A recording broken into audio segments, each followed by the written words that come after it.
All right, everybody. I think we are live. Um, we'll go ahead and get this kicked off in about a minute, but we just wanted to make sure that everything was functioning as far as the stream.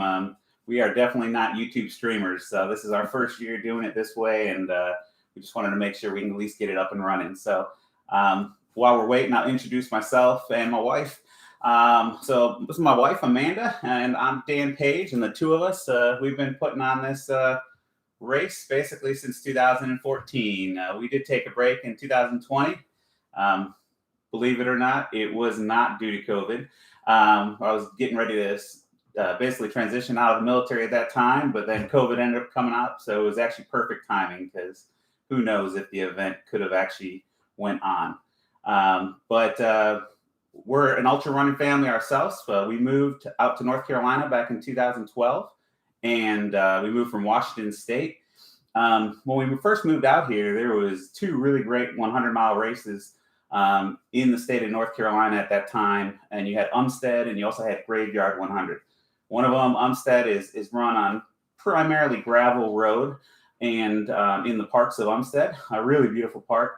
And the other one was Graveyard, which was run entirely on asphalt out in the Outer Banks. So at the time, North Carolina really didn't have a trail 100-mile race. And that's kind of what we were looking to. So back then, we didn't know too much about North Carolina, so we started scouting out a bunch of different trails. And when we went out to Uwharrie, we got our butts kicked. And so pretty quickly, we realized this is where we need to put the race on. So over time, we met a bunch of local runners, and they gave us some advice on where to put the race on, which trails to use. Honestly, it's we couldn't have asked for a better situation. We've really been blessed with the people that we've met that have all enabled the race to basically be the race that it is today. So I just want to welcome you once again. It's my wife, Amanda, and myself, Dan. So we look forward to basically having you this weekend and treating you like family, hopefully. So before we get really into the race details, just want to give you a real brief overview of the history of Uwharrie. It is an area that's actually really rich in history. So some scientists actually believe that the Uwharrie mountain range was actually the tallest mountain range in North America at one point, reaching peaks of upwards of 20,000 feet high. Obviously, you're not running over anything like that now. After a while, hey Lee, I see you. But obviously, it's much lower as far as with erosion and whatnot. But I promise you that you won't finish the course wishing for more elevation gain. Let me put it that way. So even though maybe the highest peak is not really significant, but the amount of climbing you do on this course is pretty significant. So we still do have those. They're not really mountains, but they are hills out there. It's also home to North Carolina's oldest archaeological site, known as Tom Creek Indian Mound. It's actually, it's a great place to visit. In there, they have basically remains and tools and whatnot dating back to over 12,000 years ago. Not 1,200, 12,000. So it's pretty amazing to know the Native American, to see how the Native Americans lived back then in the region that we host the race. And they also go into a real deep dive into a particular tribe called the PD tribe. And they kind of settled in this region about 1,100 years ago. And they actually have a town mock-up basically on one of their Indian mounds that they had. And it's pretty cool. It's interesting to go and learn about their culture. So if you get the chance, if you have some downtime, I know you probably got a pretty big schedule planned with race weekend, but maybe your crew can check it out. It'd be an interesting site. The actual area, the Forest Service, the National Forest Service, purchased that land back in 1931. And in 1961, John F. Kennedy officially made it a national forest. So that's basically how long Uwharrie National Forest has basically been it. As far as some other things that happen in that region, one of the things it's well known for, and if you're out there, you know, it's not uncommon to run into military folk training out there. It's home to a special forces exercise as part of the special forces qualification course, and the particular exercise is called Robin Sage. So to give you an idea as far as how difficult the terrain is, the U.S. Army Special Forces actually use those trails. They use that terrain that you guys are going to be running on this weekend to basically vet their Special Forces candidates. And then lastly, you'll probably see it on whether it be the medal or the buckle. It is renowned for Bigfoot sightings. Whether you believe it or not, it was actually featured during Discovery Channel's Finding Bigfoot, their first season. It was actually episode 3 of their series that they had. So if you ever have, if you ever want to check that out online, Finding Bigfoot episode 3 of season 1 basically is entirely on Uwharrie. It's pretty cool. All right, so that's kind of the history of the region, brief introduction of who we are and why we started to put the race on. Now, actually, let's get into the details that's going to kind of affect you guys on race day. So the course itself is a 20.5-mile figure 8 loop. The way it works is the 100-mile runners will run that 5 times for a total of 102.5 miles. The 100K will run that 3 times for a total of 61.5 miles. 50Kers actually they'll start off, because like I said, it's a figure 8 loop, so the 50Kers will start off just doing the southern portion of the loop, and then they will get back to our start finish, and that'll put them at 11.5 miles, and then they'll go back out for that full loop, which will give them a total of 32 miles. It's run entirely on 2 trails. The first trail you're on is Dutchman's Creek Trail, and the second trail you're on is Uwharrie Trail.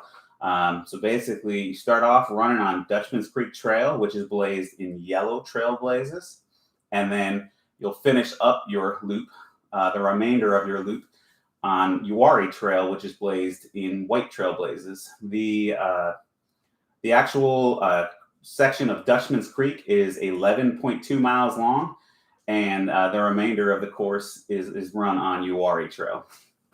As far as the actual markings on the course, we've actually really, this year we're going to be doing something new. We've, over the past 2 years that we haven't had the race, since 2019 was our last race, the trails out there have really changed as far as their marking system, and we're really happy with where they're at. A lot of work, definitely not just by myself, but by a lot of others, primarily, truthfully. A lot of the different trail clubs, local individuals, Forest Service, they really have improved those trails, and the markings out there are borderline like the best you'll ever see. So just want to give you an idea as far as some of the markings you'll run to. So primarily, these are going to be your 99.9% of the course is going to be marked with these. And basically what they are is just your standard plastic diamond trail markers. And in the center of them is a reflective, about a 1 inch by 1 inch reflective tape. I know that 1 inch by 1 inch does not look like much, but we've been having a lot of runners this past year kind of do some test runs and just say, hey, look, how does it look? If you didn't know the course, go run the course at night. Tell me how these reflectors show up, with your headlamp. And I'm telling you, everybody who's done it, they're like, man, when you're out there at night, it's not uncommon for you to see 3, 4, or 5 of these off in the distance, basically, because the reflection is so great from this little piece of reflective tape. So this is going to basically mark, these 2 things are basically going to mark 99.9% of your course. We also did use a good amount of trail tape at some of the more, I don't want to say confusing sections, but where you potentially could get off course. Like there are some bike crossings, there are some road crossings, stuff like that.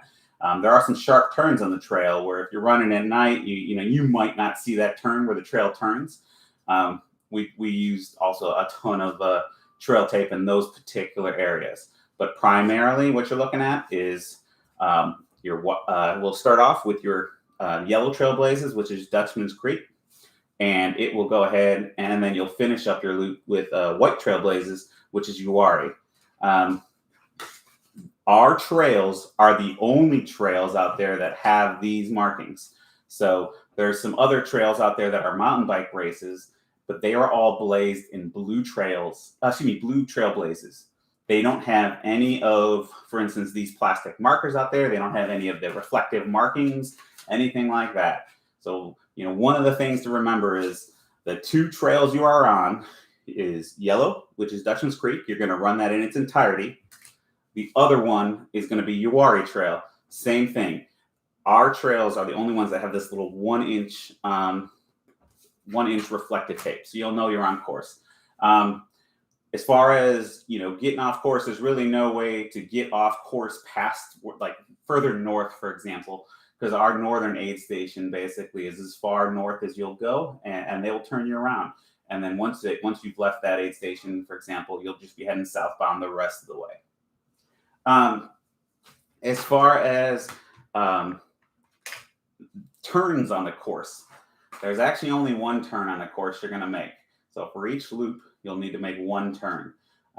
When you start off the course, like I said, we're going to start you on Dutchman's Creek Trail. You'll head north on that for 11.2 miles.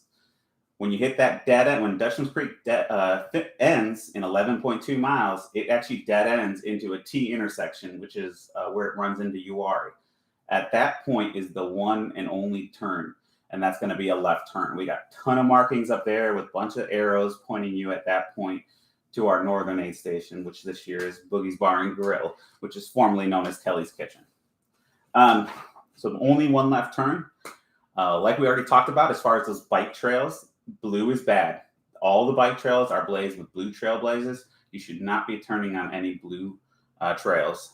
And then lastly, there is a Forest Service road that runs through the course. You'll cross it several times.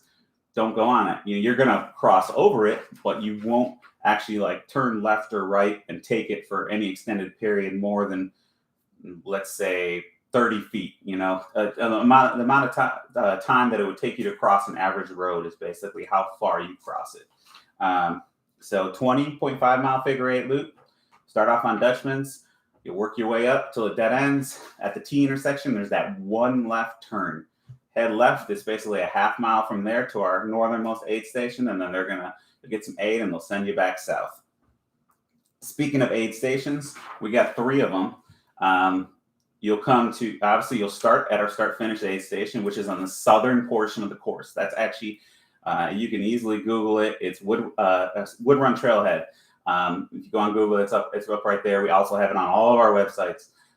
You guys also probably got the emails that we sent you, pre-race information. But that's where our start finish is. Then from there, you're going to work your way up 6 miles till you hit, Crossroads, which is the center of basically the two trails where they cross. From there, at that particular aid station, it's very well known. I can tell you that it's they have some phenomenal volunteers. Vinny Swenson is actually one of the founding. This is his course. He's the particular one who used to run this particular course in training, and he's the one who recommended to us to check it out and see if this would be a course we'd be interested in. So he runs up there pretty much weekly. He knows the area like the back of his hand. And one of the things he's known for is he has a hobby of basically creating some of the most crazy concoctions of food you could ever think of, but they're really good, phenomenally good. I can tell you, had one of his specialties, he's got a lot of them, but one of his specialties is shrimp and grits on Sunday. He specifically holds them for Sunday. He doesn't give them. And basically in his mindset, he's like, hey, these 100-mile runners that are out on the course, or there may be a few 100K runners at that point still out on the course, they've been up for 24 hours. I'm going to give them some good breakfast food. And he does a lot of different stuff, whether it be a metric ton of bacon, pancakes, the most gourmet syrup you've ever had. And then, of course, like I said about his shrimp and grits. So that's at the 6 mile point you'll come to on Dutchman's Creek Trail. After you've gotten all the food you need, you'll continue north on Dutchman's Creek Trail. And basically, you'll take that until it dead ends. You'll see that one left turn. You'll turn left, and you'll go out a half mile till you hit Boogie's Bar and Grill. Get your refueling there, turn around, come back south, and you're going to follow Uwharrie 8.8 miles back to the finish. On your way back, though, when you leave Boogie, it's 3.3 miles to get back to Crossroads, and you'll be able to refuel again. And then from there, it's another 5.5 miles back to the start finish. And that particular area, we kind of call it as the land that time forgot. And the reason why we say that is because I guarantee you're going to be like, this ain't 5.5 miles. There's no way it's 5.5 miles. But as far as GPS goes and as far as maps go, it's 5.5 miles. It feels like probably a lot more than that, and your watch is probably going to say you feel like you've been going longer than that. But no, it's a stretch that really challenges runners. But yeah, so that's basically the course in a nutshell. You're going to head north on Dutchman's Creek Trail for 6 miles, hit an aid station, continue north for a total of 5.7 after that, and hit boogies. Come back south for 3.3, and then come back south even more for 5.5. And that's it. It's really simple. There's only one turn over the history of our course, of our race. We've never had a runner get off course, and we don't plan to start this year. So it is a very simple course. It's so simple that we do monthly training runs, and we'll get 20, 30 runners, no problem. And even on the training runs, it's actually less marked than what we do on the race, we don't even have runners get lost. As far as drop bags, you can have drop bags at all 3 aid stations. You start, finish, Crossroads, and boogies. You can bring those drop bags out to us if you want at packet pickup on Friday. You can also bring them out there on Saturday on race morning. We only ask that, like, for example, for 100-mile, 100K runners, get it out to us by 5:30 because we send a truck. Once we basically need to send that truck northbound. That way it arrives at Crossroads before you get there. So if you're going to drop off drop bags, 100-mile, 100K on race morning, go ahead and get it to us by 5:30. For the 50Kers, same concept, just 7:30. Basically, your race starts at 8, 30 minutes prior. One other thing about drop bags, I just want to make sure you guys are tracking before you make the decision as far as if you want to use a drop bag or not. This particular race, we're not some ginormous, race with hundreds and hundreds of volunteers and stuff like that. So we're pretty limited, and our aid stations are in pretty remote places. And what I'm getting at is if, for example, you drop, or maybe you finish early, you're crazy fast, you run the 100 miles in 20 hours, we will try and get your drop bag back to you if we have volunteers coming back. But if you're going to use drop bags, don't expect them back until the very end of the race. If you need them sooner, we understand things happen in races. People have to drop. We can definitely give you directions. Getting them from Kelly's is easy. You can go ahead and drive there yourself on actual paved roads. It's not a problem. Crossroads is a little trickier, but we might be able to work with you and kind of have you, depending on the traffic at that particular time of day or night, we can have you drive up there yourself and get them. But we just got to watch it because that road up to Crossroads is pretty narrow, and we really don't, it can't really support two-way traffic. So that's, so just drop bags, just be aware, if you're going to use a drop bag, go into it with the expectation that you're not going to get that drop bag back until the end of the race. We'll get it back to you as soon as we can, but just have that expectation and you won't be disappointed. So if you have a drop bag and you're finished after that loop, you can also tell the aid station captain, hey, this drop bag is going to go back to the finish start whenever you guys get a chance. So that answers Adam's question to make sure that it gets back to the finish start as soon as possible. But it'll just be when the next driver comes down. Yeah. So we have, some of our volunteers. On average, I would say our volunteers probably are out there for about 8 hours, but we normally have volunteers kind of rotating in and out every 2 hours. So if you, are going to leave Crossroads, if you tell them when you're leaving Crossroads for the last time, hey, this is my last time I'm coming through, can you please send my drop bags back to the finish? Probably grab your drop bag and hand it to them and say, please send them back to the finish. That will give you a good opportunity. It might not be back by the time you get, because you may run it faster than 2 hours, but it'll get you in a ballpark. Pacers. Pacers, you can have pacers starting basically once you get your third loop, starting your third loop. So 100, that basically means 100K runners and 100-mile runners can have pacers. We do ask that pacers, after the runners have departed, just check in with our timing table, and we'll go ahead and just get some basic emergency point of contact information, just in case something were to happen to them. We also do issue them a pacer bid, just really so we can track them. If there's a pacer that maybe falls and or gets lost, and we locate them, but then maybe they're unable to respond or whatnot, at least we know exactly who that person is. So that's the deal with pacers. We don't have a problem. I've already had somebody ask, and we're perfectly fine with that. Especially for like your last loop and stuff. Hey, look, can I have two people, like my two kids or whatever pace me? We're fine with that. So if you're going to have multiple pacers for a loop, that's fine, but just make sure they give way to other runners, because ultimately, the runners on the course have the right of way. As far as crew can access two different aid stations. Like I said, they can obviously go to the start finish, and they can also go to Boogie's Bar and Grill, which is our northern aid station. You can get to either of those aid stations, perfectly fine via paved roads. For Boogie, you got to go a little bit of gravel, but it's a smooth gravel road, not an issue at all, regardless of what type of vehicle you drive to get to it. When you're down there, like we were talking about at the very start, this is a family event, and we want to also treat your crew like family. So if your crew needs anything, that area in particular is kind of remote. Maybe the dining options and stuff might not be the same as, like, say, if you're running Umstead, for example, in the heart of Raleigh. So if you guys need water, maybe, whatever, just hit us up and we'll gladly try and help. The only thing I would say is it's probably best for your crew, if they need something like that, to hit us up at the start finish, just because that's where we're going to have the most supplies. We do resupply our other aid stations, but I really don't want to drain their resources because they're in a little bit more remote area.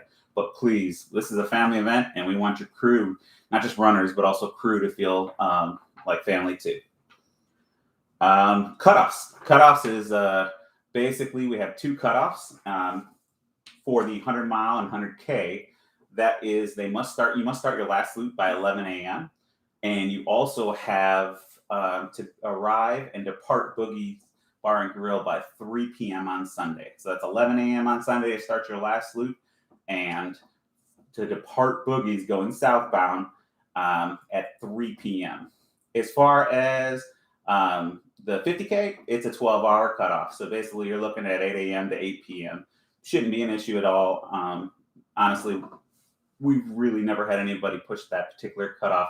It's a 50K is a challenging course, but 12 hours is a sufficient cutoff for that particular distance.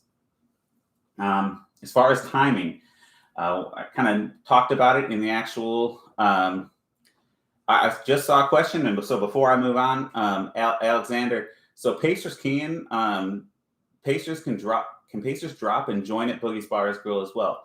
Yeah, definitely. Yeah, we have people who do a half loop. We even have, for instance, sometimes, in fact, we do this year, we have a person who's going to be volunteering at Crossroads, and he's going to start pacing from there. We just ask that, you check in at the start and actually go ahead and get your pacer bib and all that stuff. But yeah, if you want to start at Boogie's, you want to start at Crossroads would only work for you if you were volunteering up there. And then just because of the road access. And then, of course, they can start at start finish also. As far as timing, we got a phenomenal timing system out there. All 3 aid stations have timing mats. Your friends and family will basically be able to see when you've arrived at each aid station, and it's real time. So basically, within seconds of you arriving up to Crossroads, or you arriving up to Boogie, or etc., it's going to give you your time. It's going to give you your split times. For example, your first loop, you went to Crossroads northbound in an hour and a half. Second loop, maybe an hour and 40, and it'll progressively obviously go up, as the race goes on, but you'll be able to see those split times also. So have really been satisfied with the timing in the past.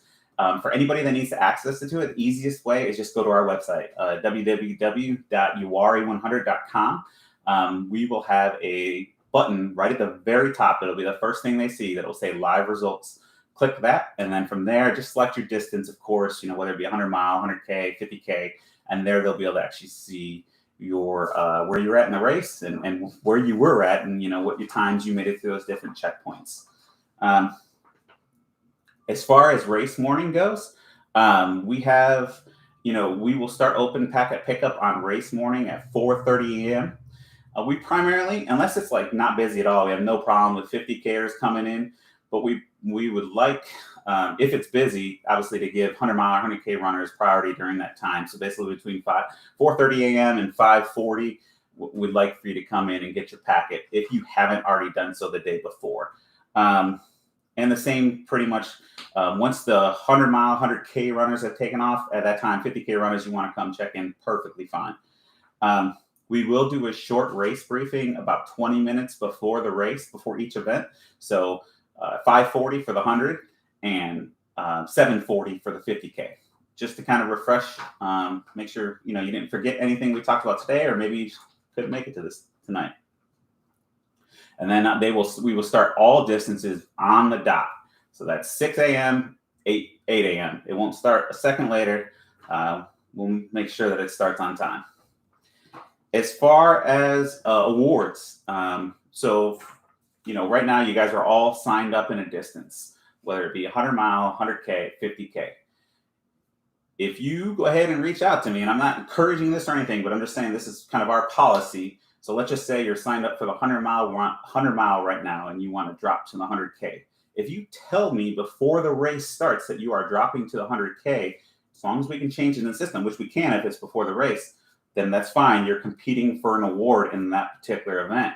But if you are a 100-mile runner, you start the race as a 100-mile runner, and then it's just not your day, you decide you want to drop down to 100K, you are not eligible for a 100K award. We will give you if you complete 100K, we'll give you a finisher's medal, but you're not going to be eligible for a first, second, or third place award because you did not, when you started the race, you weren't competing against those 100K runners. You were competing against 100-mile runners. 50K is not really an option. Obviously your course is slightly different than the 100-mile, 100K, so you're going to be doing the 50K, or you can drop. As far as awards, though, we do give top 3 awards. First, second, and third place awards, both male and female, for each distance. For the 100K and 100-mile, we also offer a special award, although I'm not 100% sure you want to earn it, and that's basically the Speedy Spider Award. And that is the reason for that is that particular award is to thank you on behalf of all the runners for clearing the spider webs on the first loop. And the way you earn that award is basically just by running the fastest first loop. You can drop right down in there if you want to, and you'll get that award. But obviously you're out of the race at that point. But so top 3 awards, and then we also do the Speedy Spider Award. One other thing I didn't mention, of course, we have buckles for 100-mile finishers. 100K medals for 100K medals, 100K finishers, and we have 50K medals for 50K finishers. We also do have belts. We would love to give some away this year, and that's if you are a 100-mile runner and you finish the race in under 24 hours. So hopefully we have some of those. If you're a 100-mile runner and you drop to the 100K and you finish, if you're a 100-mile runner, you start the race as a 100-mile, but then you end up only completing 3 loops. We will give you a finisher's medal for completing 100K. But other than that, that's just to recognize you did complete 100K out there. But as far as your results, 1, you will not compete against other 100K runners, and 2, you will be listed as a did not finish. So I want to make sure that's clear. You compete in the race that you started. As far as dangers, Uwharrie is not it is definitely a remote region, and there's all the dangers that you would expect being out in the woods in a remote region. So by no means is it something to be intimidated by, but it's just something to be aware of. So as far as snakes, there's definitely poisonous snakes out there. We can attest to that. Main ones, copperheads and route snakes. There's also plenty of non-poisonous snakes. Regardless of the brand of snake, most of them don't want to mess with you. So as long as you are relatively aware of your surroundings, you'll be fine. If you see them on the trail, let them pass or move around them. I do have to put this out because I know we have some Marines signed up, and I can give them shit because of the fact that I'm the Army guy myself. I got a lot of Marine friends. But if you do get bit by a poisonous snake, do not try to continue on. The only reason why I say that is a good friend of ours who is a Marine. He got bit by a copperhead our first year, and he kind of downplayed it. And he's like, I think it was just a spider. And he very well maybe thought it was a spider, but he tried to continue on and he tried to buckle up. Well, his ankle, by the time he made it to Crossroads, his ankle was the size of about a softball. I'm not talking about a fast pitch softball. I'm talking about those big softballs that you would catch barehanded. We got him to the hospital. He was fine. He think it was like $20,000 for some anti-venom. And he's fine. He actually came back and he's completed the race a couple times. He came back the very next year and completed 100 miles. The only bring that up is because Marines are about the only people I know that would be stubborn enough to still try and complete a 100-mile race after being bit by a copperhead. So snakes are one thing. Another thing that I'm a little bit concerned about is this year, I've seen an increase in bees out on the course. We even had a couple runners get stung during our training runs, one of which got stung about 8 times. Now, I was out there all week this week, and I didn't see a single bee, but be careful. If you are allergic to bees, I recommend you carry an EpiPen because, you may get bit, and it may be 4 miles from furthest you could technically be from an aid station is about 3 miles, but still, because you could always just turn around. But please, if you're allergic, come prepared. And if you can mention that when you check in, just so that we have a heads up too, that is something that we could look for. Spiders, we already talked about it with the Speedy Spider Award. There's a ton of spiders. The good thing is most of them should be knocked down after the first loop by that brave soul that wanted to win that award. I know myself, earlier this summer, I got bit up pretty bad. Didn't even realize. But yeah, spiders, watch out for them. Of course, your roots and rocks that you typically find on an actual trail is, it's a technical trail. The thing that makes Uwharrie challenging compared to other races is just that it's not just the slogan; it's unrelenting. That's simply unrelenting. Is basically what it is. So you really don't have many portions of the trail at all that you can kind of zombie out and just take your mind off the trail. You really need to be looking down at your feet, basically, and kind of be mentally engaged, ready to lift your leg up higher, drop your leg lower, etc. So, and then lastly, we've already talked about it. It's one of the most sighted areas of Bigfoot in the entire country. So just, might hear something, just be careful. As far as if something happens, as far as like a medical situation, any type of emergency, you got a couple options. First, if it's somewhat of a minor emergency and you can make it into the next aid station, just hike it in. Maybe tell the runners that are passing you by, hey, look, and just let them know, I sprained my ankle. I'm going to be a little longer than normal, but I'm okay. That's the first option. Second one, if it's a little bit more serious and you need us to come and get you, but other than that, you're stable and everything like that, on the back of everybody's bib, we'll have both mine and Amanda's phone. You can call us there. You can text us. Text probably works best just because of the cell phone reception in the region. But so that's kind of like your intermediate, but you don't need immediate care, but you do need somebody to come get you. We've done it before. Amanda's gone down with a couple of volunteers and provided medical aid, and we've evac them out. Lastly, if you call 911, now, that will work perfectly fine. And we highly recommend it if it's a critical situation where you need immediate care. They are tied in with the Montgomery County Search and Rescue Squad. We had at one of our races, we had somebody go down, and I was amazed. Now, it was at our start finish that they went down, so they were somewhat off a major road. But even then, I didn't think that it was going to actually be that quick of a response. The ambulance were there within 5 minutes, I would say.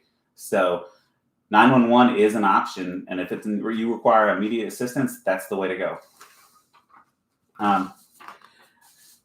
A couple other things that I wanted to talk about because this area, it has been nothing but welcoming to Amanda and I, and all the runners and all the volunteers since we started this race back in 2014. There's some great places that whether yourself can check out or maybe your crew while you're out there running for 8 hours a loop. So some of the ones I would recommend is it's kind of one of the first ones, kind of a combination. You have Lily's Bridge Marina, which is where we typically hold our packet pickup and pre-race briefing.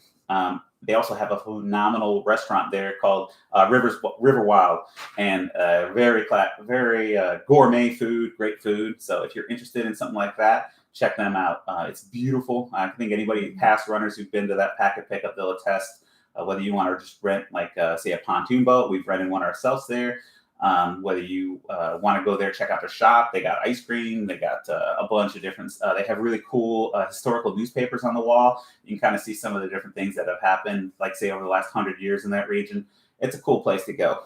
Another one, which is really cool, especially if you're more into, like, for instance, the whether it be Jeep, off-roading, camping, more of like an outpost, is the El Dorado Outpost. El Dorado Outpost is located on Highway 109, which is just a few miles north of our of Boogie's Bar and Grill, our northern aid station. So El Dorado Outpost, they have a phenomenal shop, all different types of books and everything you can think of about the area. They really are probably the premier place in the area for Uwharrie related stuff. Some close by, some more convenient options that you might consider if, like, you're in a rush or maybe your crew doesn't feel like driving far. Great thing, about 4 or 5 years ago, they had a Dollar General built, probably a quarter of the mile from our start finish. So if you come out of our start finish and hang a right, it'll be on your right hand side about a quarter mile down the road. So if you need quick access to supplies, that's a good point. The other one, believe it or not, is if you just keep driving down that road a little bit. So same thing, come out of our start finish, turn right. Down at the bottom of the hill is a couple gas stations. They're both very good. But the one on the left-hand side, the Uwharrie Sportsman, they actually have a grill in there. And this, as long as you have no objections to eating at a place where they also sell live bait, I'm telling you, you won't regret it. We do that in fact, for our volunteers, like on race day setup, we go buy lunch there. A lot of times when I'm done marking the course, I'll go there and get a barbecue sandwich or a hamburger. Sometimes with training runs, a lot of our runners, we go down there and grab a bite to eat. It's a good place. And that's only about maybe a third of a mile from the start finish. Same direction as that Dollar General. You want to talk about parking now? Yeah, as far as parking, thank you for bringing that up. Parking's tight, I'll be honest with you. So we just try and pack in as much as we can. We will have parking attendants on site. Please listen to them. If you're getting there early on Friday, that's awesome. We'd love to have you. I'm going to be out there myself camping. So come up by the campfire and hang out. We'll have porta potties there early. We'll also have water out if you need it, on Friday. But we just ask that you try and park as condensed as possible because we got to fit everybody in. We're trying to limit the amount of distance that everybody has to walk. Nobody wants to walk 50 yards after running 100 miles or whatever. So please listen to our parking attendants. We'll try and get you packed in as closely as can. Hopefully we can get you where you're not having to walk more than about 70 yards basically to get to the start finish. And that's on the high end. But we're limited on parking, truthfully, but we'll fit everybody in. But if you can carpool, great. But if you can't, we understand also. One of the setups of the race starting different times as far as the 100-mile, 100K runners. I've had a lot of 50K runners talk to me in the past, like, hey, there's not going to be any parking for me. We start 2 hours later. But that's not correct. A reason I would say that is a lot of crew will leave, whether they go back to their hotels or maybe they're going up to Boogie's Bar and Grill to see their runner get up there. So basically, there'll be all these parking spots that opened up after the 100-mile, 100K has started. So, people that came just to see the start, they'll leave, and those parking spots will be available for the 50K. So don't stress too much about that. It's still tight, but we'll get you. We'll do our best, and we'll get you close as we can. One thing, before I pass it over to Amanda, see if she's got anything, is, that area, Uwharrie, one of the things, I just ask that you kind of be aware of is it's a beautiful area, but it's definitely remote. There's not, closest major city, I guess Charlotte, hour and 15 minutes away. Raleigh's, I don't know, close to 2 hours away. Fort Bragg, maybe hour and a half. So what I'm trying to get at is most of our volunteers are driving 1 to 2 to 3 hours. It's not like they're coming out for 15 minutes and volunteering. So just make sure that you are, you basically just make sure you appreciate what the service they're providing. The volunteers out there, honestly, Amanda and I, we don't make this race. They're the ones that make the race. Their sacrifice coming out here, like I said, on average, probably about 8 hours. Some of them out there for the duration of the event. Just make sure, when you're in there, just when you're running through those aid stations, say thank you. And I'm telling you, as a runner myself, they're going to give you that positive energy back, and it'll actually help you. It's going to help your attitude, and It's going to make them want to come out to more volunteers, and it's going to make your finish more satisfactory because you're going to start to develop these friendships with these people that are out those races. I guarantee you there's people in this chat right now that know volunteers that patched up their feet, know volunteers that maybe gave them a pair of shoelaces because their shoelaces broke. Serious, that's a true story. So things like, we had a volunteer, out of state runner who came in here, I think from New York, and a volunteer gave her shoes, and she completed 100K in shoes that weren't hers. So just please, take care of your volunteers like they're going to take care of you, because I promise you they're going to take care of you. Just give it back. So that's who asked the question. 911 should work. If it doesn't, text us and we'll call 911. Or if it doesn't, you gotta, let's just go to that next step. Tell a runner, he'll get to a runner passes you by, he'll get to a high spot. 911 will work. 911, if you have Verizon and AT&T, I'll tell you, you get really good reception. I was marking the course and people were emailing me questions. I was marking the course all week this week, and I was replying to emails out there on the course. I have Verizon. I have had Sprint and T-Mobile in the past. It's somewhat weaker in that region, unfortunately, but hopefully they've improved. But back when I had it, it was somewhat weak. But, we just got to use every course of action. If it's an immediate emergency, go guns blazing. Let's go ahead and if 10 people call 911, 10 people call 911. But if it's an immediate emergency, we want that to happen. You got anything to add before we open it up to any remaining questions? I don't. Okay. Well, I'm definitely going to hang in here and chat in case anybody has any questions. Maybe they just wanted to ask privately or whatnot. That's perfectly cool. I just wanted to restate one thing kind of talked about earlier. We want this to be a family event. So we want you to feel like family. We want your crew to feel like family. We want your crew to sit by the fire, to sit down in our chairs there at the race. We want your crew to come up and, hey, it's a hot day. Can I get some soda? Or, hey, it's whatever. Can I get a hot dog or a burger? Come on up. We understand. We want to help. We want to make this a family event, because I can't tell you how many runners over the years that we've developed friendships with. The value that we've gotten from that will never be able to pay back. We've met some of the most incredible friends over the years at these races that we still are in contact today. You'll see a lot of them out there at the aid station wearing buckles, 100-mile buckles, or maybe 100K runners. So we have a tendency to spoil our runners just a little bit. So we do what we can to make things easier for you, but you have to let us know what we can do to help you. So if you need help with your feet, if you need help with medication, if you need to be bandaged up, anything like that, we have supplies, and you just have to speak up, ask, and whatever we have, we can give you to help you further along your race. It's your race. Yes. It's your race, and we want to do whatever we can to make it a great one. Lee brought up a good question and answer that question. So no, there will not be hammer or tail. There will not be heed at the aid stations, hammer heed. There also will not be tailwind at the aid stations. We will have hammer gels. We'll start off with kind of your traditional gels, your non-caffeinated gels during the day, and then we'll switch to caffeinated and regular gels at night. We also will have hammer Endurolites. One thing I would caution you on is check, basically the Endurolites we have this year for COVID, we basically got the individual packets. I'd have to look, but I believe they have 4 or 5 pills in them. So don't take the whole pack. I'm not telling you to do that, but look at the back, read the contents. The recommended dose is typically 1 to 2 pills. I personally, as a runner, would go ahead and take 2 of them. They're definitely on the lighter sodium content compared to like your salt sticks and S caps and stuff like that. They work good, but they have a lot of other stuff other than sodium. So just be aware of that. So we'll have salt pills at all of the aid stations. We'll have gels at all of the aid stations. Our 3 beverages, as far as sodas, we go with Coke. I'm really picky on my sodas. When I run a race, I don't want Pepsi. No offense. I know that's a North Carolina drink. But Coke, Mountain Dew, and ginger ale. Those are the 3 sodas that we'll have at the aid stations. And it's going to be name brand Coke, name brand Mountain Dew, and ginger ale. as far as food wise, like I said, Vinny's going to give you a smorgasbord of everything that you didn't even know existed.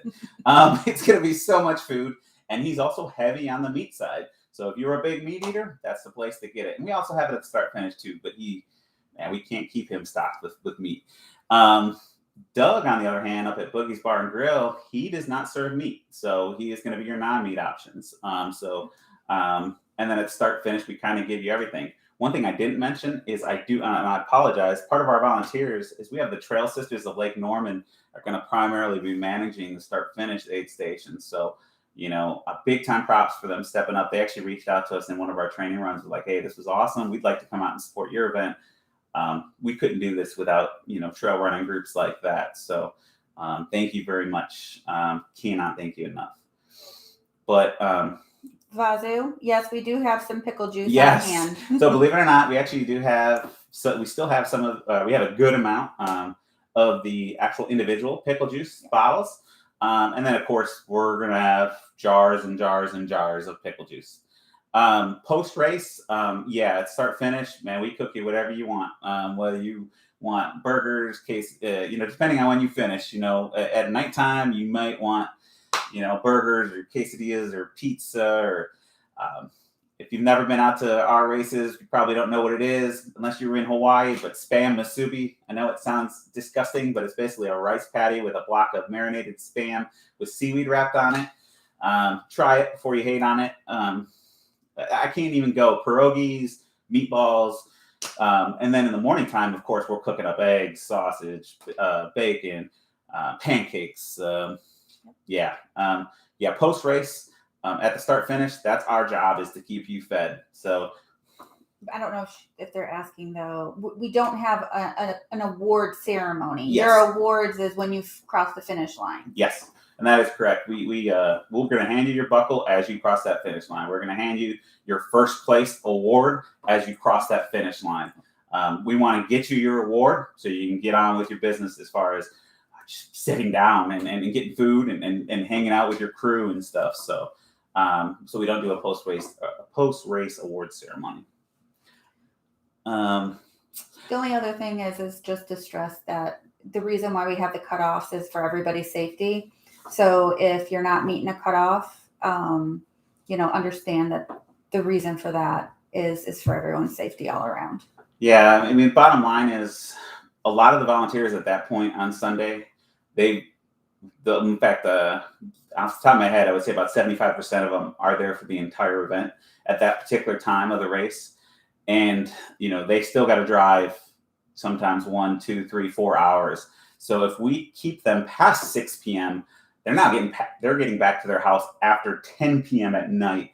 And they got to work the next day. So it's just not fair. Plus, honestly, we want your medal and we want your buckle to be significant. I'll be honest with you, 36 hours for 100 miles at Uwharrie is not overly generous. I personally feel, as a 100-mile runner myself, that 36 miles is appropriate. I would say Uwharrie is very comparable in difficulty to Massanutten. Massanutten has much more technical terrain than Uwharrie, without a doubt. Never question that. But I'm telling you, Uwharrie is more consistently unrelenting. And so I've run Massanutten, and I've run Uwharrie, countless times. They're very comparable in difficulty. I do think 36 hours will have you leaving that place knowing you did something. Like, that is a legit buckle that you earned. I would love to be able to give everybody a buckle or a medal, but I also want everybody buckle and medal to mean something too. So, yeah, that's one of the reasons why we have the cutoffs. So, and then as far as past 6 p.m. Sunday, For the post race. I mean, we're still out there. We'll definitely we've had a lot of years we have folks finishing right at 6 p.m. or heaven forbid after 6 p.m.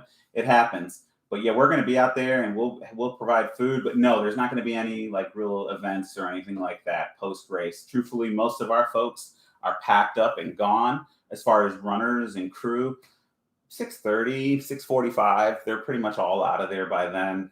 They're ready to get home. So let's see. Talk a little more about parking crew access. Okay, yeah. So that's a really good question. Appreciate that.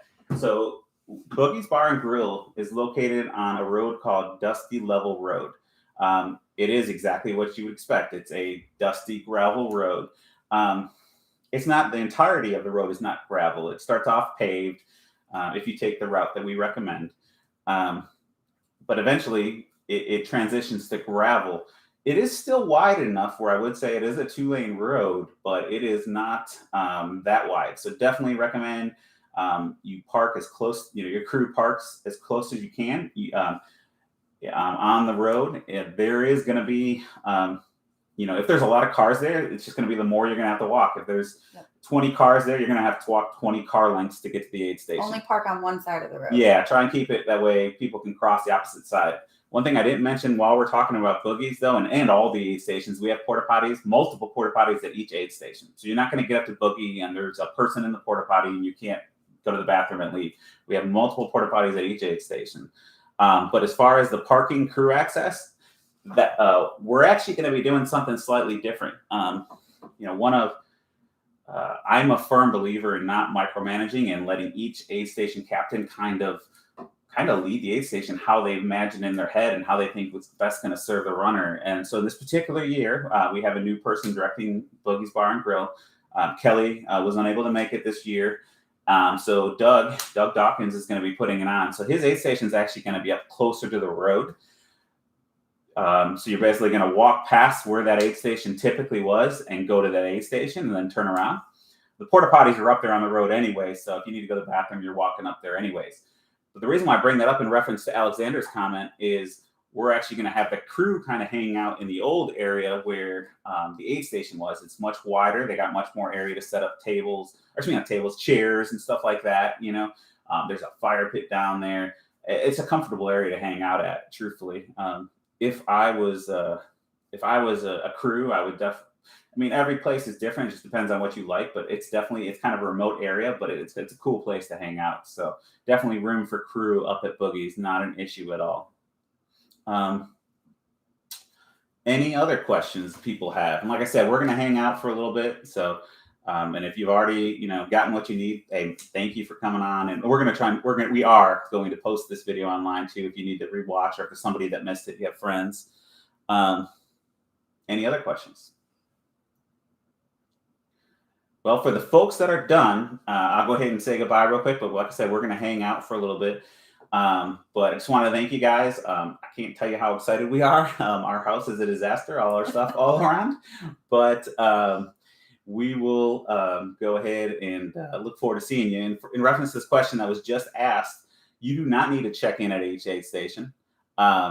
Technically, you are checking in with the chip. Your chip will automatically check you in. Yep. So you're not going to be telling somebody, hey, this is runner number 100. No, your bib's going to be doing that communication to the timing mats, and we'll be able to see, and your friends and family will be able to see that you arrived at that aid station. Just make sure you cross the timing mat. Yeah, cross the timing mat. You got to cross the timing mat at each aid station, and in order to get to the aid stations, you're going to need to cross the timing mat. So there really shouldn't be a way that you skip the timing mat unless you broke bush, and you really have to break bush to skip the timing mat. I can tell you that. There's no way if you're running on the trail to skip the timing mat. Any other questions? Well, guys, thank you so much. Thank you. We look forward to seeing you out there. Weather's looking better. I will say that. Honestly, I don't want to jinx anything, but I think the rain might have slightly went away. So let's hope because we had enough rain. And so Lee, so we're actually using same timing system that we have in the past, but a different timer because Brandon Wilson, he unfortunately he had booked another event. We were a little late in getting with him, so that was our fault. They are going to be bib, and for the 100-mile 100Ks, you will also have ankle straps. So basically, we're doing a double kind of a two, kind of like a way if one fails, we still got the other to read you. So that's yes, Lee. Normally, we would only do an ankle strap, but this year there's also going to be a small chip on the back of your bib. 50K runners, though, you're more than likely, unless something changes on race day from the timer, I don't expect that. You're just going to have the chip on the back of your bib. You're not going to have as much. 100-mile runners, 100K runners change out their shirts, their clothes, their pants, everything like that. 50K typically can keep the same outfit for the most of the race, and it's not as much risk for that chip falling off and stuff like that. Hey, John, good to see you. Glad you can make it. I look forward to hopefully, not hopefully. I look forward to handing you that belt buckle, well-earned belt buckle, once you're done out there. So, and Lee, you too. Everybody's signed up. I want to give you your award. Hell, I want to give out some belts, but we'll see. It'd be nice to give a female. Yeah. I think this may be the year. We got a couple really fast females. It should be interesting to see how it plays out. There's a couple of them that I've seen come out to the training runs, and they're coming in first on the training runs. They're smoking everybody out there. Hey, Brian. Yeah, you can camp out in the cars, but just make sure that you park. Well, you'll be there, right? So just if you're there Friday night, Dan will be there, and just ask. So we just don't want you to block anything that we would be doing for the aid station, and we don't want you like right smack in the middle of where we're putting the cars, when we line them up. But yeah, definitely. As far as camping goes, it's I'm telling you, National Forest Service is the way to go as far as events. I've done state, county, and National Forest Service, and they have the least restrictive as far as events. You can camp, whether you want to do car camping, van camping. You can set up a tent. If you're setting up a tent or canopy, we just ask that it's in the wood line and not in the parking area. That way we can maximize parking. Common question to ask: alcohol. Okay, we personally, we don't sell alcohol at the event. At some of our aid stations, they may have alcohol on the table. Like I said, I don't micromanage aid station captains, but you yourself, if you want to bring alcohol, it is permitted in Uwharrie. I'm telling you guys, National Forests are if you're ever going to put an event on, National Forests, at least in my experience, has been great to work with. The Park Service has been phenomenal, and they are really accommodating to everybody, all their visitors. So one thing I will say, and it shouldn't affect the 100-mile runners, 100K runners, but maybe the 50K runners, is there supposed to be a mountain biking clinic that same weekend, this weekend? Yeah, I didn't even tell Amanda. Yeah, but they're supposed to be starting later. And they're also not going to be starting where we start. So, but the only concern is not on the trails, but on those few times you're passing a bike trail, just don't get run over by a bike. There's not many places that I can think of. You at least pass a bike trail, I want to say 4 times on the course. You'll see them coming. You're not going to have to worry about getting hit. And they're only going to primarily going to be out there Saturday. You're still going to be somewhat have your senses with you. You're not going to be delusional. So that won't happen until Sunday. Yes, perfect. Yes, Vasu. So we do have that, and I'm actually going to pull it up real quick. So if you just go to Uwharrie 100, and then we have an aid station section with an actual Google Maps link to each location. So under race information, if you go to aid stations, and then from there you can scroll down, and on each aid station, it has 2 things. It has the GPS coordinates if you don't like Google Maps, but it's also got the actual link to the Google Maps to take you to the start and boogies. We will include in everybody's race packet, we will include maps to Boogie's Bar and Grill. So give that to your crew, and that'll give them step-by-step directions on how to get to Boogie's. Or if maybe you want to go get your drop bag up there because you finished early, that's also going to be there in your race packet. Let me get back to YouTube because I can't see it.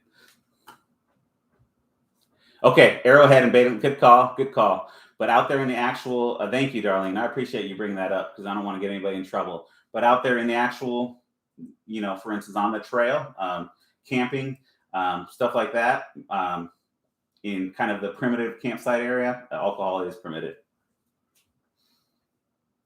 Any other questions? Yeah, Arrowhead and Baden, those are phenomenal campsites. They're a little bit further away, though. They're really not far away, but unfortunately, just the way that you got to snake through the roads, they're probably 40 minutes away.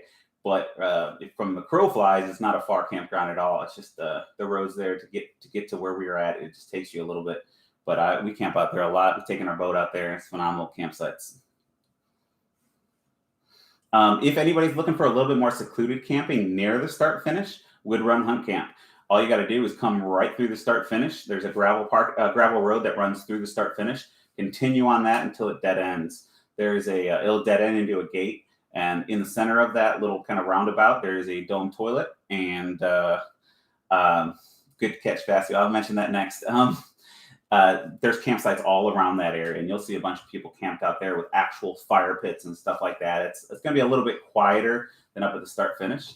As far as hills, there's plenty of hills on the course, but we only named 3 of them. First one, you got Sasquatch Summit.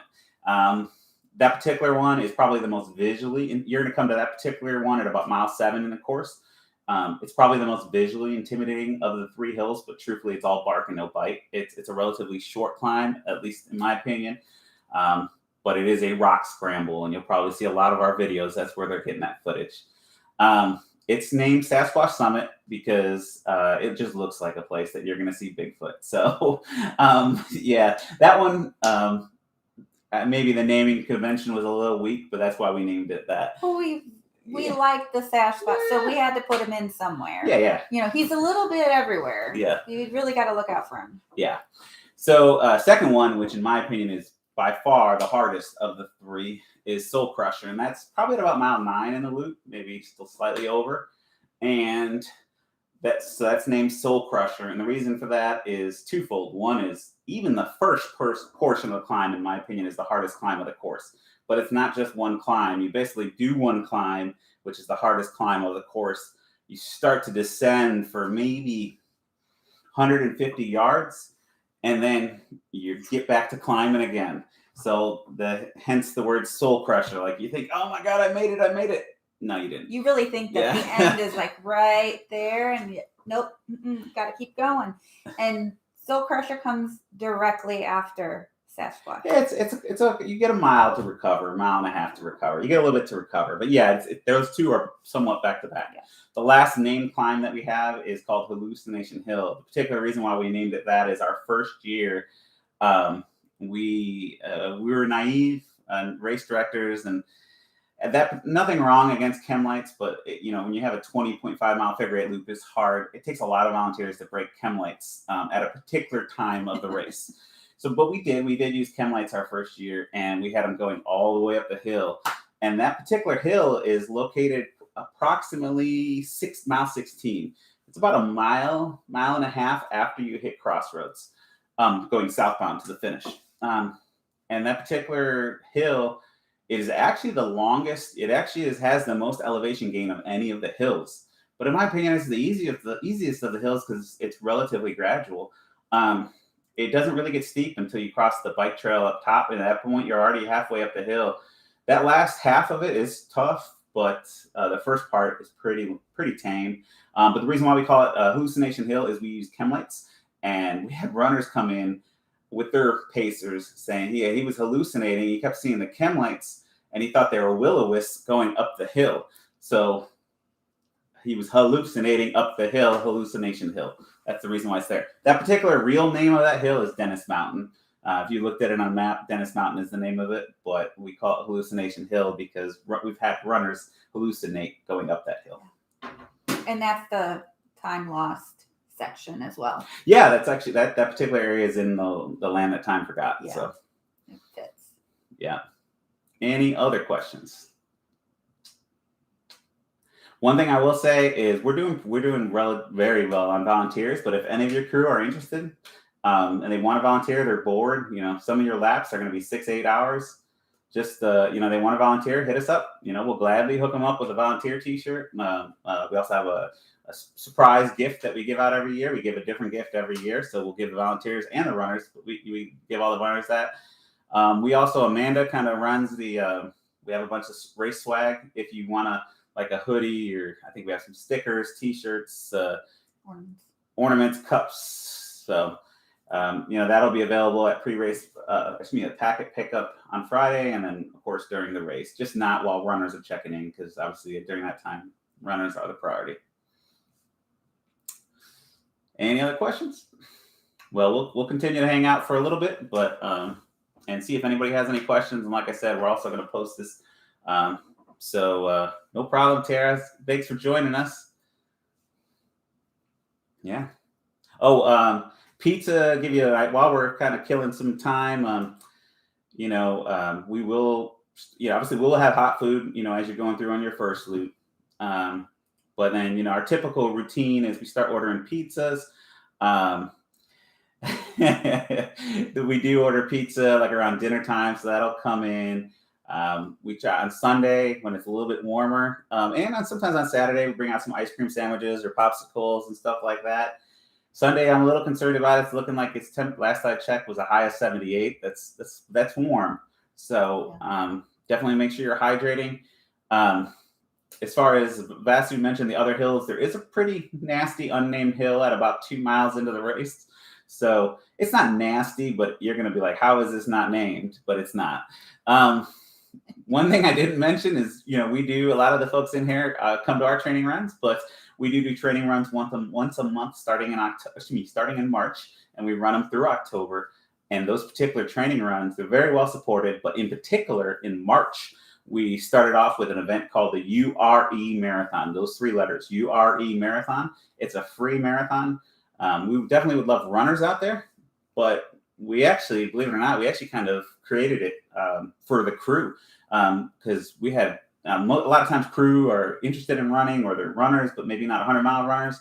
And we wanted to give them, and also the volunteers, we wanted to give them an event they could participate in and see the actual course. And that's what Uwharrie Marathon is run on. It starts off on a gravel road. However, once that gravel run is done, about 5 miles, a little bit over 5 miles of gravel road, you run the actual 20.5-mile figure eight loop. And that's always the second weekend of March. And that'll be happening next year too. So we'd love to have you out there. It's a free event. The only thing we ask is we do ask runners to bring some type of donation of food or drink, whether it be Gatorade or cookies. We'll have to see where COVID stands at that point. We did have a lot of prepackaged food at this last one because we requested it instead of the home cooked stuff. But, we're going to try. We'll see what COVID's like come March. Yeah. Guys, look forward to it. Honestly, we're stoked and the weather's looking great. Friday, if you're camping out, like I said, porta potties should be delivered midday. We'll have all the water up there. If you need anything, come up and hit us up at the aid station. We're going to be setting up pretty early, so swing by. If you're looking for an Italian place, I know runners like to eat Italian food before a race. A real good one is Zeno's in Troy. One of the best Italian restaurants I've probably eaten at. It's this family place, but they have really good food. And River Wild is really good food. It's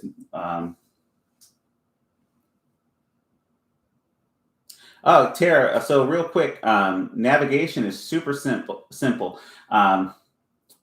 Are you running real quick? Are you running? So for the 100-mile and 100K, it's run on a 20.5-mile figure eight loop. It starts off on Dutchman's Creek Trail, which is blazed in yellow trailblazes, and so basically you run that in its entirety northbound. It's 11.2 miles long. So you're going to start at the bottom of it and eventually work your way up to the very end of Dutchman's Creek Trail, 11.2 miles long.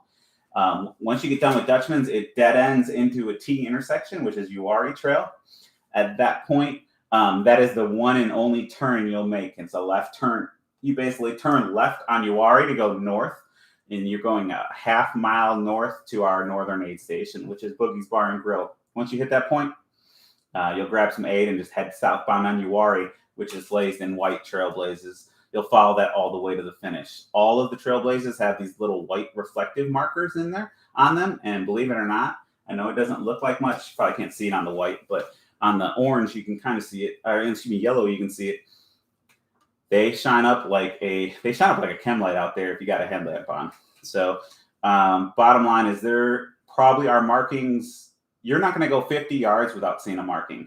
You probably won't go truthfully 20 yards without seeing a marking, but I'm going to give you a little bit of leeway in there. But yeah, I'm telling you, Tara, when you get out there, there's not a course out there that's going to be marked how this is. So this makes up 99% of the actual markings. It's just these two right here. At any of the spots, there are a few spots where some mountain bike trails cross over our running trails. And they are all the mountain bike trails are blazed with blue trailblazes. So you don't want to be on any trails that are blazed in blue. Also, at all these spots where these crossings are, we put a bunch of trail tape in addition to orange trail tape, in addition to these that are already out there. So you'll probably see at one of those crossings, you'll probably see 3 or 4 of these as you work your way up the trail, and you also see 3 or 4 orange trailblazers saying, hey, you keep going on this trail. Like I said, you're only on Dutchman's and you're only on Uwharrie. Our trails that our courses are run on are the only trails that have these diamonds, these plastic diamonds, and also this more so this reflective marking. So there is probably about 1,100 markers spread out over 20.5 miles, and that's not an exaggeration. So you literally can't go. We do training runs, monthly training runs, and they've actually, believe it or not, if you haven't been out there within the last few weeks, there's bottom line is we don't even have people get lost when we don't mark the course, let alone not marking the course. So let's see. But yeah, he was just asking if we could. You could keep things in your car. You can put up a tent. You could just don't get in your car and go anywhere. But yeah, if you want to go to your car and get something, if you have a spot set up, however you want to do it, however works for you, is perfectly fine with us. It's probably good. Like we've had runners take 12-hour naps for the 100K. Not saying I would recommend it. I don't know if I could get up after sleeping for 12 hours, but people have done it and been successful. So if you're going to go that long, though, just let us know. That way we're not freaking out that you're something like stuck in, in the woods or something. But yeah, definitely. Yeah. You need to go to your car. You're more than welcome to. Mm-hmm. You going to your car is going to add on some distance, but it's not, if that's what you need, definitely. We have a lot of runners. One thing in our area, I should have went over this. So let's just say the parking lot it's kind of rectangular shaped. Okay. When you cross the trail, we'll have when you come from the trail, we'll have our food tent right here, right? We normally, up on this side, we set up a fire pit and a bunch of chairs for people to sit, whether it be crew, runners, whatever. Those are community chairs. Anybody can sit there. A little bit past the aid station over here we're going to have 2 10x10 canopies that we reserve just for runners, and we put your drop bags there. That's a place, like if you have your own personal chair you want, you can put there. Some people maybe have like a small cooler or something like that. Yeah, that's a lot of runners we have a lot of runners that run solo, not crewed. They kind of set up their own little thing there. That way they can go there and sit down and do whatever they got to do and continue on. We'll have lights up there at night so you can see. And then, that entire rectangular area outside of, like, for instance, the drop bag area, that's primarily runner only. We welcome your crew. We welcome, obviously anybody, family, all that stuff. So, yeah. Yeah, we honestly, we're looking forward to the event, and we're going to post this as soon as we can. It may take a second to upload because it's a little bit of a larger file, but yeah, we'll get this posted and we're available. Yeah, Vasu, you're right. That's a good idea. Well, hopefully, although I don't know if COVID we'll see. We'll see. This may be a continued thing, but yeah, whiteboard would have been phenomenal. This is a great idea. Like I said, we are definitely by no means professional YouTubers, so we're learning. This is our first time streaming. This is literally our first time streaming. So we're learning some stuff here. And then I do like your point, Vasu. That's a phenomenal, because a standard white piece of paper probably isn't the best for aid station setup. You got the point. Yeah. Awesome. Well, guys, I hate to do this, but I'm going to personally hang out and answer questions. But I got a feeling Amanda has some shopping to do, so I got a long list still. Yeah, she's got some food to get, so I'm probably gonna let her break away. But I'll hang out here and see if anybody has any questions.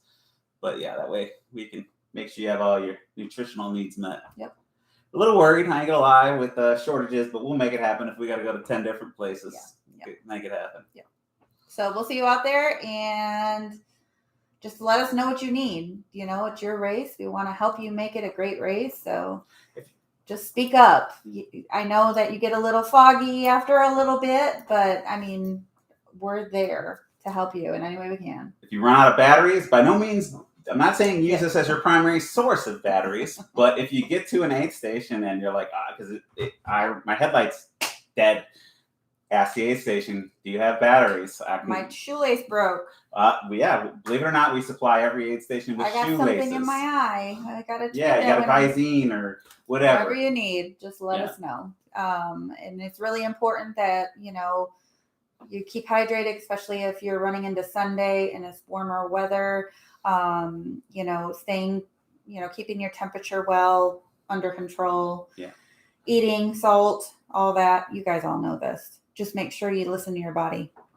Thanks, Vasu. I appreciate you all your volunteering. A lot of the organization at the, Vasu's been volunteering with us for a while. A lot of the photos too are from him also, but he also has assisted many runners. A lot of these runners in here are volunteers, whether it be at Uwharrie, the marathon, or whether it be at the 100. Yeah, was excited to see you too. Look forward to Saturday's gonna be should be good. It's gonna be fun. We'll have music playing. I have a campfire going. Shouldn't be too cold. I think this is gonna be about average weather for us. Low 70s and high 40s is about average. I think we might be mid 70s, but still.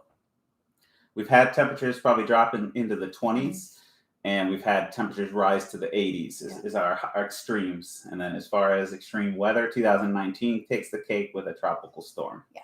Our timing mats were floating.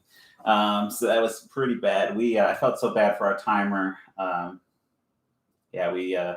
The water destroyed one of his, I don't even know how expensive boxes it was. So, but luckily there's always backup systems. So for race timing, we were good, but that still doesn't offset the cost of replacing that timing box. So, but yeah, believe it or not, the Mike Belton is him and his son are our timing crew this year. They're actually, Mike's been out at Biggs this past 80, I forgot, is it 85 hours? I think it was. Mm-hmm. So he hasn't got much rest, I'm sure, but his son is actually going to be out here timing Uwharrie this year. He's 26-year-old son. The two of them, father-son duo, kind of time a bunch of events, and I already met with them, and he drove down. He timed Indiana Trail 100. I think that was 2 weekends ago, and he's a really good crew.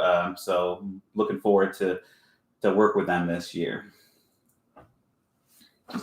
All right. Yeah. See you guys out there. All right, y'all.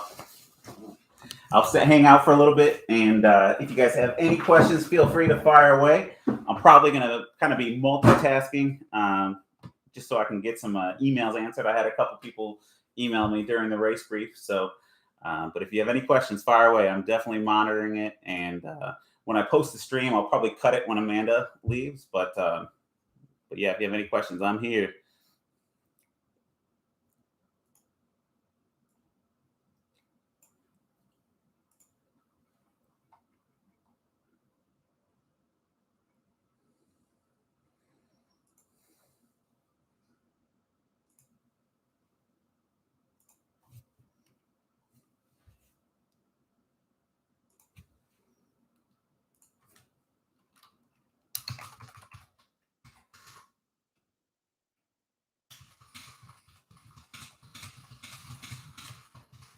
No problem, Robert. Hey, look forward to seeing you this weekend.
No, I think I got my dogs coming over here finally let free. They were crying. They're crying. Probably heard me talking. Come see it. Oh, my little one. I got my big one down there. You can kind of see. He's not really big, but this is Sandy and miniature schnauzer, obviously, and then this is Abel. He sticks his head up. He is actually a rescue dog we got, and phenomenal Labradoodle. The two of them are great dogs. And we also have my oldest daughter. I was talking about family. We have typically my oldest daughter, Victoria. She's 25. Gosh, we started the race. I think she was 18. But yeah, she flew in or drove in from Chicago and brought her two dogs. So I had to have my son on dog duty while the pre-race briefing was going on. Sweeping, yes, we will have sweepers. We got not the dogs though. You'll probably see a couple of Victoria's dogs out there. I don't know about mine though. I can't watch dogs and race direct at the same time. But yeah, what we definitely do have sweepers out there. I think we have 2 sweepers each direction. So we should be definitely good on that goes. So hopefully, all the runners are good. They don't need to render aid or anything like that, but they're going to be out there if they do need to render aid to some of our, folks in the rear. So, all right, but come on, let's go.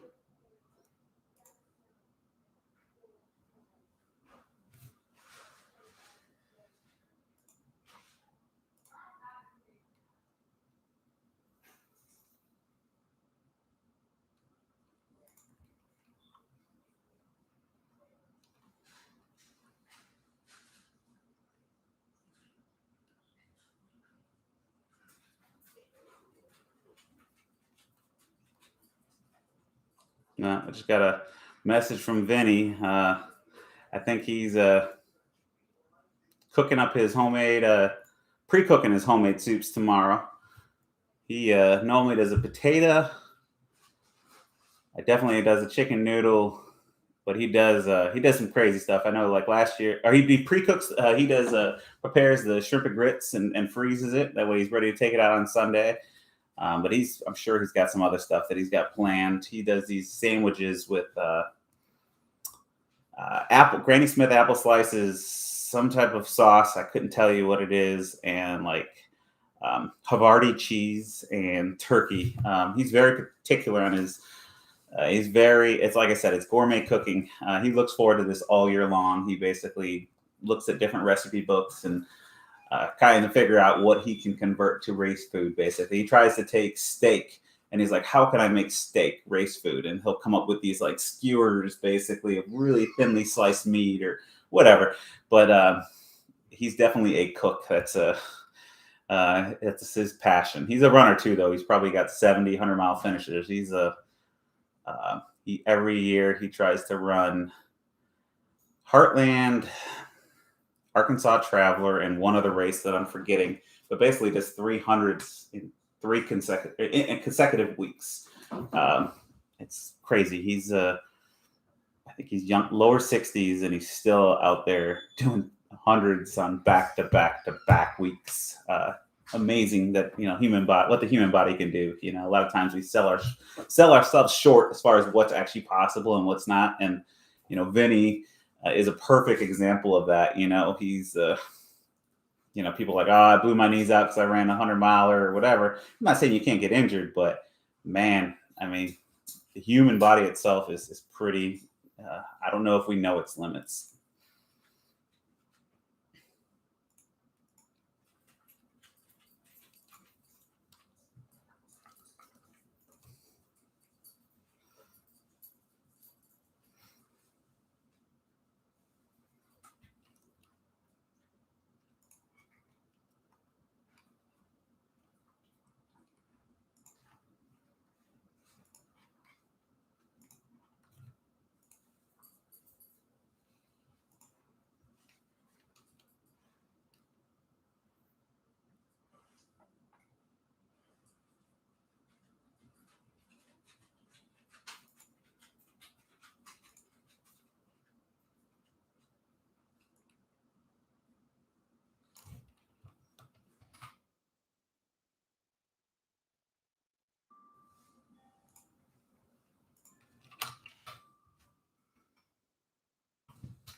Yeah.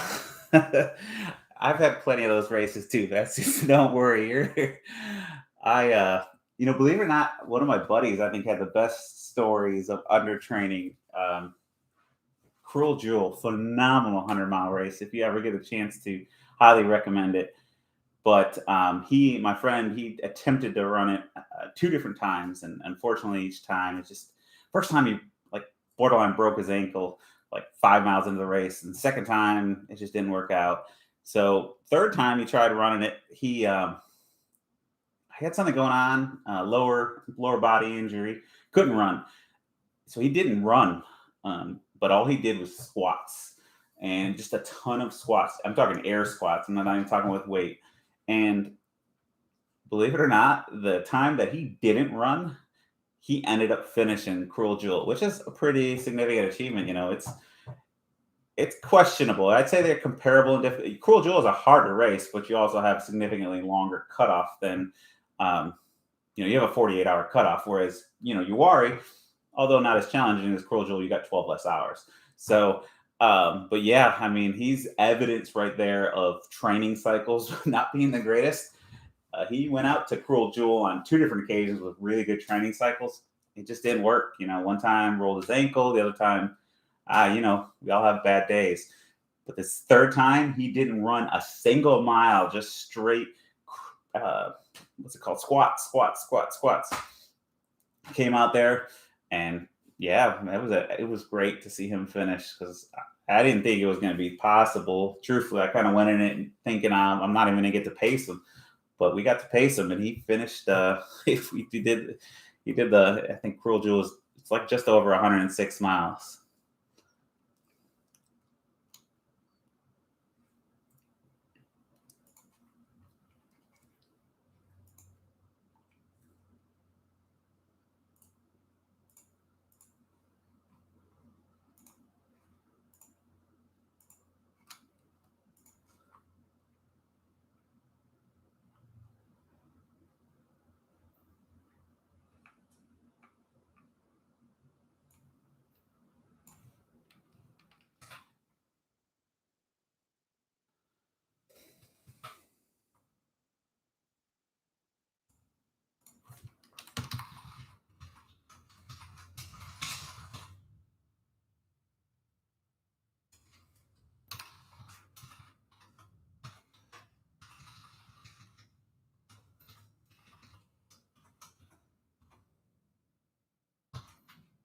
No problem. I look forward to seeing you cross that finish line.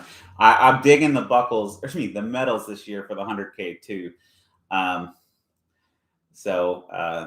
we've had some years where I wasn't the biggest fan of the 100K medals, but this particular year I'm pretty happy with them. So looking forward to giving you your well earned one. Hopefully with a lot of memories too, as far as looking back, as far as for your training cycle of how it played out, and then how your race plays out. Should be interesting to hear some funny stories of how everything goes.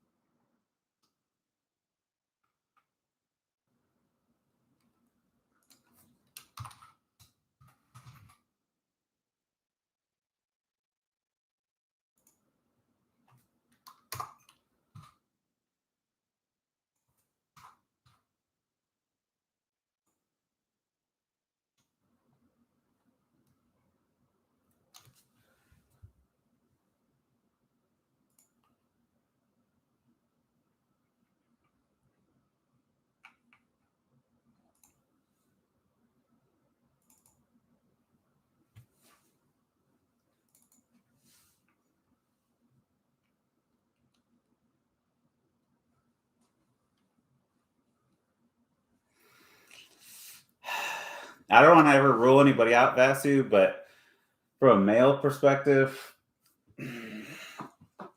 it's going to take a heck of an elite runner to break Matt Estes' 20-hour finish.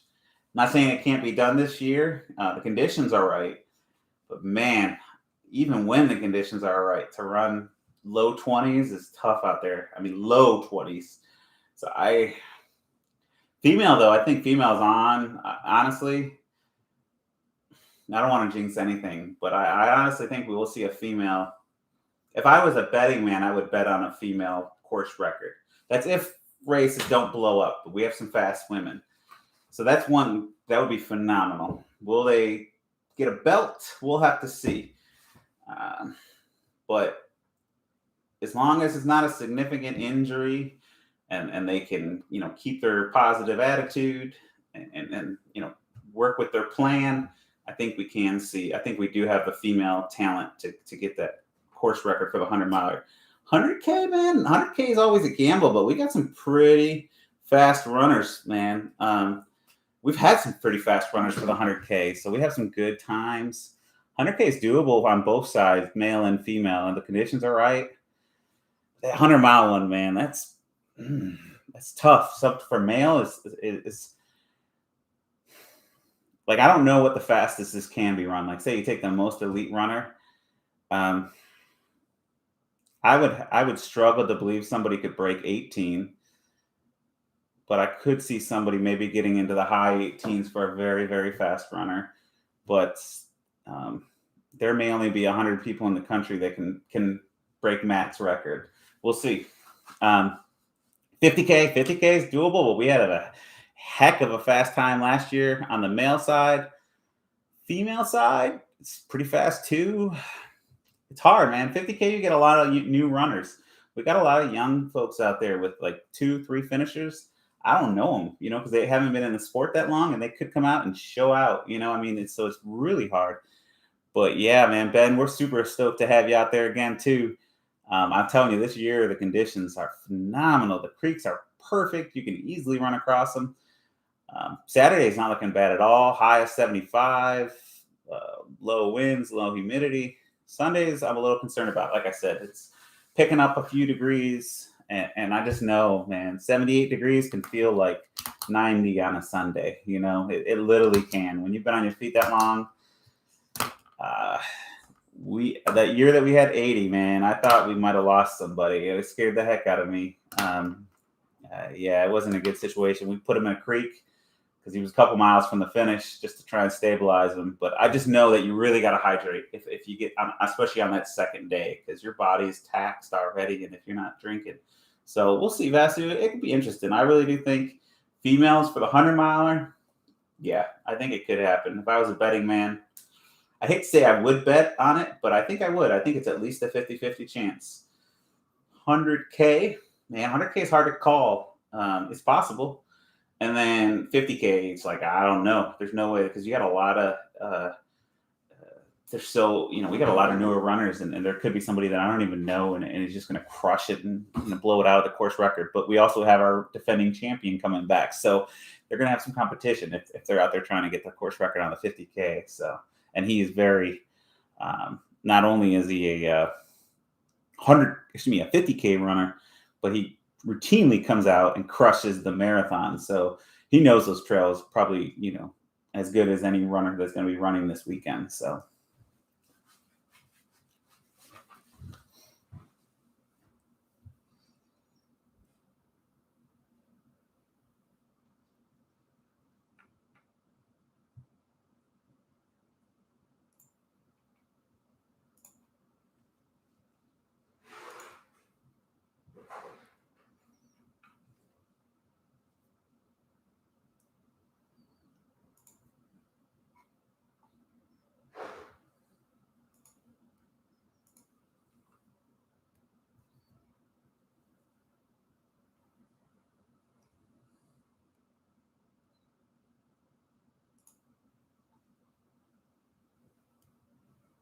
That would be awesome. Yeah, I'm hoping we get it, Vasu, because honestly, like, I want to see. I know this is probably. I want to see. I would love to see a female win the race, like go sub 24 and be first overall. But I'd also love to see a male come out and crush the course. But man, Matt's time. Matt. Oh yeah. I'm gonna type it right now, Lee. It's literally 4 words. We actually use them to cater our pre-race dinner last year. I think it.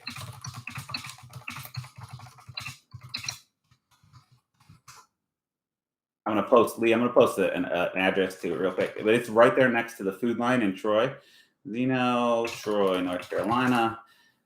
Probably think it's Zeno's Italian restaurant in Troy, North Carolina. I'm gonna give you the address, but literally it's next to the Food Line in Troy. I've eaten there several times. I ate there on my one and only failed attempt to run 100 miles unsupported. Um, and oh, Lee, Ryan is going to be out there tomorrow. Ryan Hampton, he's actually helping us load the truck, and then he's going to go ahead and roll down there to the start finish. So he'll be camping out there too if you happen to be out in that area. But I think you might be staying somewhere else. But yeah, Zeno's is really good, and I like them, man. One year we tried running 100 miles ourselves unsupported. When I say unsupported, I guess we did have a couple gallons of water at Crossroads that we had staged up there, and for whatever reason, a couple things of raviolis, and uh, it went bad. It went really bad. I'm talking shit show. Like people were crying. People lost their cars, their car keys, their wedding ring. Kelly from Kelly's Kitchen threw out her back.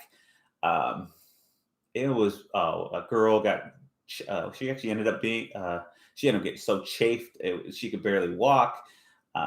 Vinny and I saw the biggest snake I've ever seen in my life. It was a copperhead, and it was, I don't want to say it was as thick as my thigh, but it was definitely thicker than my calf. It was so it was across the trail. It was actually, if you were heading southbound from Crossroads, there's like an area where you're running along the creek and you have to take a sharp left, and it looks like it's a super big climb, but it's not. It's only like maybe 50 feet. And it was as we were making that climb, we came up on them, and at that point, every other runner had dropped. When I say dropped, they had dropped in spectacular fashion, like with tears, with blood, with everything like that.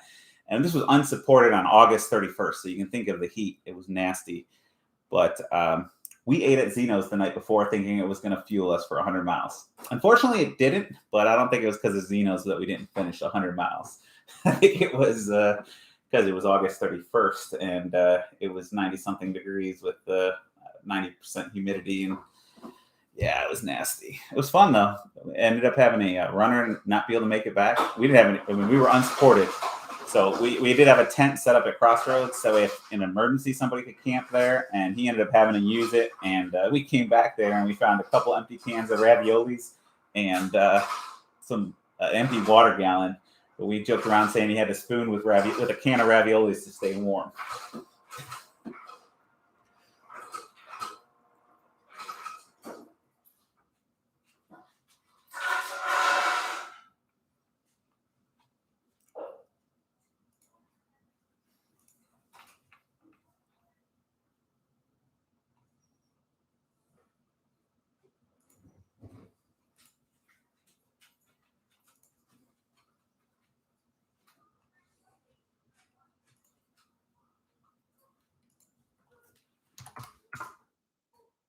Right now, altogether, we're sitting low 150s as far as signed up, but I would predict we're probably going to have, based off of traditional DNS rates, I do think we'll have less DNSs this year because of COVID, but I would predict about 140 runners. 145 would be like kind of generous, but I would predict 140 runners out on the course.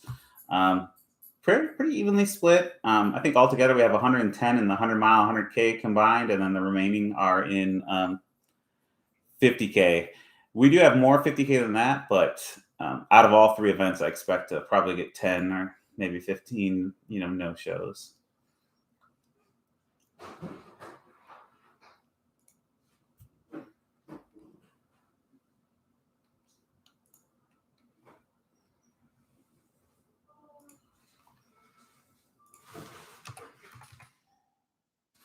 Yeah, unfortunately, make that 109 in the 100-mile, 100K.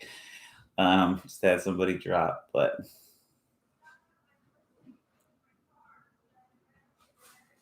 See that?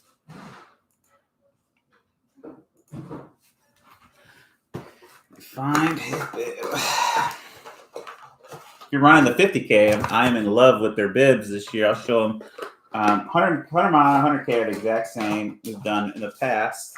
I'll show you both of them. Well, I think I already posted it. You probably have seen it, but so these are the two bibs. But I like this one. The Amanda designed this. Is probably why it looks better than mine. But yeah, it should be nice.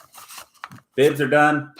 Notes are in the back, but I don't want to show them to you until you pick up your packet.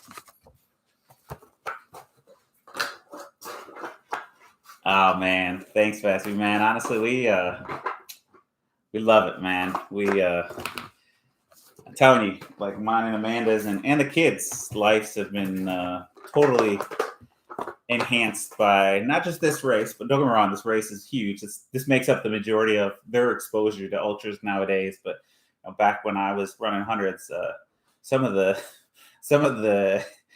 I'm sure you all have them. I mean, some of the experiences that you run into, just some weird experiences being out in the woods in the middle of nowhere and things happen. And, it's funny. My family, when my kids are 60, their kids probably are not going to believe some of the experiences they had, It's going to be definitely thankful I'm thankful for everybody in the Uwharrie community, but also in overall in general the running community. Primarily trail running, but I've run a few roads, marathons, and support a few road races.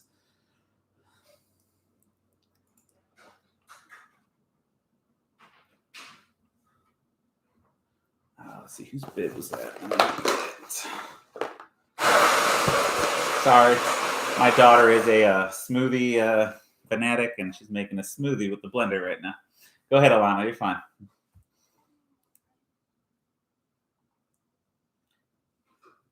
Yeah, Lee. Yeah, ultra running has also caused me to almost get divorced a few times. So, yeah, Lee was there firsthand for it. So, yeah, I was not knowledgeable on generator etiquette in the middle of a tropical rainstorm.